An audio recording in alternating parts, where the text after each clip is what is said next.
Hello, great to have your company. I'm James Preston for Kalkine Media, and welcome to another edition of Executive Corner Expert Talks. In this edition, I'll be shining a light on NDIS Loan Experts and SMSF Loan Experts. And the best way to do that is to sit down with the founder and managing director, Yannick Ieko. Yannick, thanks so much for joining me today. Pleasure. Thank you for having me. Now, Yannick, first and foremost, what exactly is it that your company does? Okay, we're mortgage brokers. We specialize in assisting investors that want to leverage real estate investment within their self-managed super funds. We also support investors that are looking at investing into NDIS housing. These are our two niches. Now, for those of us who aren't exactly across what NDIS housing is, could you give us a brief little explanation? Absolutely. NDIS, so that's the National Disability Insurance Scheme. Within that scheme, which is funding all the needs for disabled people in Australia, there is a sub-branch which is called SDA, Specialised Disability Accommodation. And the government is trying to incentivize investors to produce new housing which is suitable for disabled people. When you do that within the scheme, the government is offering very generous incentives to investors in terms of an ongoing payment over a 20 years period. Now, I can't imagine the percentage of those living with a disability in Australia is particularly high. So exactly how big is this segment? Is it sizable enough that it is something we can invest in and see some sort of return? Absolutely. So you have a crowd of hundreds of thousands of people, which are, if not millions, that are funded through the NDIS for various levels of disability. Within that cohort of people who need assistance with their disability, there's about 7% of them have been approved for housing support, which means that they can unlock the government payment for investors. And these people desperately need some suitable accommodation. It's quite a terrible situation socially. Well, look, it's good they've at least got some level of support there. That is a very important thing, obviously. Now, for Aussies more broadly, though, I think a lot of us are concerned with the current cost of living and also the obvious housing affordability crisis, which has really gone through the roof in the past 2 years with the pandemic. There is, of course, another option, that is NDIS investment in properties. Do you see that as a good way to try and, I suppose, alleviate the current position so many Aussies are facing where they feel priced out of the housing market? Absolutely, and for a number of reasons. So, look, we can touch on the ethical or the social benefits, and that's one thing. But from an investor perspective, what the benefit of NDIS investing, it's very high yield. So it's not so much focused on growth, even though you can experience it on the property. But it's the yield that's driving people there. So you can get a real cash flow boost through such an investment, which you can then use that to alleviate the increase in cost of living and whatnot. The great thing with the NDIS payments is that they are automatically indexed. So they're very much inflation proof in the sense that if inflation goes up and inflation goes through the roof, so will the payments that you receive from your NDIS property. Well, it's an interesting avenue as well, because, I mean, obviously these properties are designed to have disabled people living within them, but are there any sort of, I suppose, loopholes or hurdles that people have to jump through who don't have a disability, who might be looking to invest in them? Because obviously, the end goal is to put someone in there with a disability. So someone like myself who hasn't got one, I couldn't, for example, go and live there, but I can still purchase it. How easy is that process, though? Very much so. Look, it is a process, as with all government sort of initiatives. There's usually a bit of red tape and etc. But essentially, the scheme is designed for people who are not disabled and are producing properties for people who are disabled. So it's very much geared toward investors and non-disabled people potentially. The key here is that in order to be accredited in the scheme and deliver the payments that we've been referring to, a property needs to meet certain standards and fit within a frame that has been set in terms of what we want to see for disabled people to live in. So the key is in the design and the delivery of the property that you want to get in the scheme and make sure that it passes the test. Once the property is passing the test, everything else falls in place fairly straightforwardly. It's not rocket science. It's very achievable. It's very good, because my mathematics is not strong, that is for sure. Yannick, do you think we'll see a reprieve with the rising cost of housing any time soon, or is it still set to go up for a little while yet? No, in my view, the plateau has been, the peak has been already achieved and passed. I think there was an article in the AFR this morning or yesterday saying that about 40% of suburbs in Sydney last month went down in value, and we certainly have a sense from the ground up that this is what's happening. So I expect with interest rate rising in the near future, probably June, we're going to start to see a decline in value. The cycle has turned, and we're entering a downward spiral as far as I can tell. So I think the correction is starting, and the crazy increases are certainly over. Most people would be doing well if they were planning for a decrease in housing value over the next 12 to 24 months. That seems extremely likely. In terms of that correction, obviously we've seen it just absolutely skyrocket. Some places have seen close to, I think, 150% increase, which is just ridiculous stuff. Obviously, wages have not gone up at the same rate. People's savings, especially young people who are often found themselves out of work over the past 2 years, they're really struggling with this. Whilst that correction is coming, is it going to be enough to actually, I guess, fix the issues of the last couple of years? No. So you're very right. I mean, the expectation at the moment, I think, from most pundits is that every time interest rates going to go up by 1%, the market is likely to drop by 7%. We're expecting a 2 to 3% increase in interest rates, so you're looking at 14 to 21% maybe drop in the market. Obviously, this is a bit of crystal ball material, as we never know for sure. But correction around the vicinity of 15% seems very likely. But that's only taking us back 12 months back in time where housing was already a challenge. So no, it's not gonna fix it, especially understanding that mortgage costs are going to go up. So even though the purchase price is going to be lower, it's still gonna cost you potentially more to maintain your mortgage. So no, it will not fix the issue. Well, Yannick, I know you're not in charge of policy, not in government at this point in time, but is there something you could see being an approach legislatively that could potentially lift things a little bit? Obviously, the budget has just been released. Was there anything in there that you thought, that could do a little bit of something for people? No, not really, to be honest. I think from a legislative viewpoint, the only thing that's really going to fix the problem structurally is to increase supply. We know it's the basic of economics that if we increase supply, the price is going to go down. At the moment, there's a lot of hurdles for developers and people who want to bring supply to the market. To do that, there are costs, and there's a lot of red tape, and there's a lot of authorities to deal with, from council to state to federal.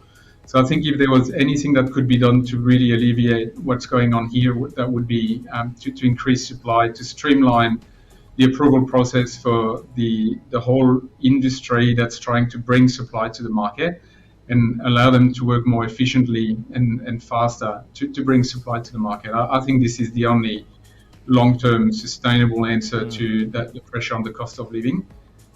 There are some budget initiatives that could be taken to encourage people to move away from the city centres where housing is more affordable, and that's probably more in terms of infrastructure and maybe incentivizing some areas with some tax benefits. In other countries, they might define an economic zone where you pay less tax, and you've got incentive from the government for companies to move, so that we can de-engorge city centres where the pressure is the most intense on housing, and move people around a bit more when it's more affordable. But yes, supply would have to be the key, if there was one. That's good. It's a good point you raised there as well. I mean, one thing I would strongly advocate is for some sort of bullet rail system, which we've seen, work to great effect in other countries. One thing I always look at is, for example, someone could live in Goulburn where the average house price is about $350,000, and all of a sudden you're there in the city within 40 minutes. It would just be a game changer.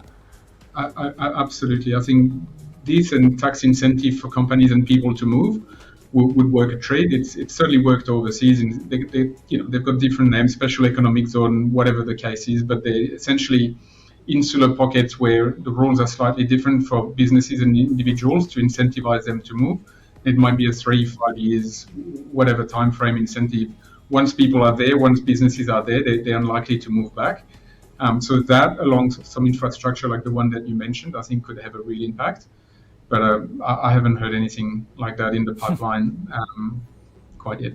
Nah, I don't think we will anytime soon, unfortunately, either. Let's change focus just a little bit here. Now, self-managed super funds are gaining significant traction across Australia, although the pandemic has caused a little bit of disruption in that sector. With that in mind, how should Aussies approach self-managed super funds moving forward? Yeah, look, I think self-managed super for the right people can still be an absolutely great vehicle to prepare for retirement. I think more than ever in the volatile environment that we're in, the key is for people, A, to educate themselves, but also to seek advice, which is something which Aussies are not always prone to do. There's a kind of do-it-your-own feeling out there, which is prevalent, and sometimes the value in advice is not entirely perceived by the general public. The most successful investors I see and very sophisticated one are still and predominantly using advice, and they have a cohort of people helping them, which is very easy to do. It's just that a lot of people don't do it. I'd say advice. There's been a lot of change in the environment, in the investment environment that you've mentioned, but also the regulatory environment for superannuation in general and for SMSF in particular. And staying abreast of those changes, as well as getting the right advice for investment, would have to be the way to go.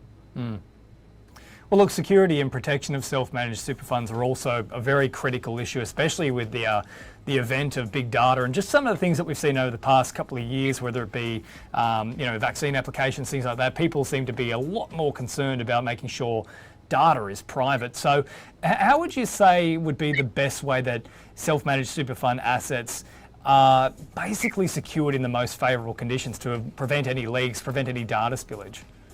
Yeah, this is slightly out of scope in terms of expertise for myself, but certainly from where we sit as a business. And I think, again, once you've got that sort of assets on the line and that are potentially going to be targeted by criminals, best practice in terms of online behavior and IT sort of setup is ideal. And I don't mean to repeat myself too much, but again, this is something that for most Aussies, for most people out there, this is not what we do every day. I would say spend the money to get the advice, to get the software, to get everything you need to be right at the top of where you can be to protect yourself. So it falls in the same category as what we've discussed before, as far as I can tell. You want to make sure you've got good people in your team that can put you in the best possible place to make the most out of the opportunity. Absolutely. Look, there are certain things you can skimp on. It might be like a dodgy lunch, but not when it comes to your security, that is for sure. Now, look, we've talked a little bit about NDIS and also self-managed super funds more broadly, but let's hammer in on your business now. What exactly can you help with in both of those scenarios? How can people start to maximise their income, maximise their investments, and get the most out of a super fund?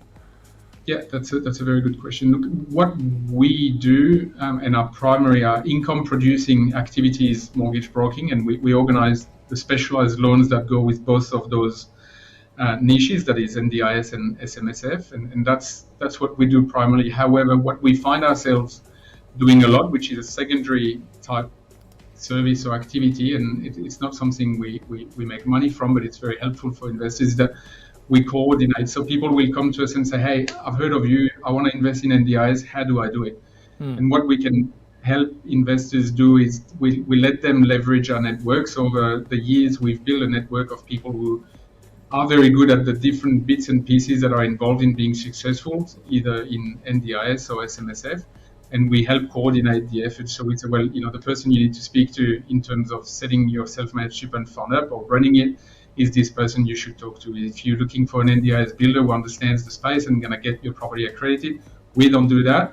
But based on our experience, that person is the right person. So sometimes we can take the complexity out of the process by just helping them build their team with the best people in the industry. Well, Yannick, it's been really interesting to chat so far. Just before I let you go, where would you like to see the company in about 12 months' time from now? And if people want to get more information as well, website, social media, where can we find you? Yeah, well, look, particularly with NDIS, because I'm really passionate about helping disabled people. It's a very, very important cause to me. I would like us to be able to do a lot more and introduce the NDIS investment concept to many, many more Aussies. We're talking about something that can deliver 10, 15% yield, is highly leverageable, so you can borrow up to 90% to do it, and the money is still very cheap. So it's something that's really good for investors, but it delivers such a social outcome for disabled people who are currently stuck living in retirement homes when they're 20, hospitals because no one else can care for them. It's just crucial. So I want to get the word out about NDIS. This is what I want to do over the next 12 months and help as many people get involved as possible. You can find us, it's a fairly easy name to remember, NDIS Loan Experts.com.au, SMSF Loan Experts.com.au. We'd love to help anyone who is interested in making a difference there and helping themselves. Well, Yannick, fingers crossed. I think you're doing a great job, and it is, of course, a very worthwhile cause to be helping those that are less fortunate than ourselves. So I really do commend you for that, and I thank you so much for your time today. Thank you for having me. It's been a pleasure. Well, that's Yannick Ieko, the founder and managing director at SMSF Loan Experts, and of course, NDIS Loan Experts as well. And if you missed any part of that chat, you can catch the full interview on our YouTube channel, Kalkine Media, so just make sure that you subscribe. I'm James, reminding you to stay apprised and invest wise with Kalkine.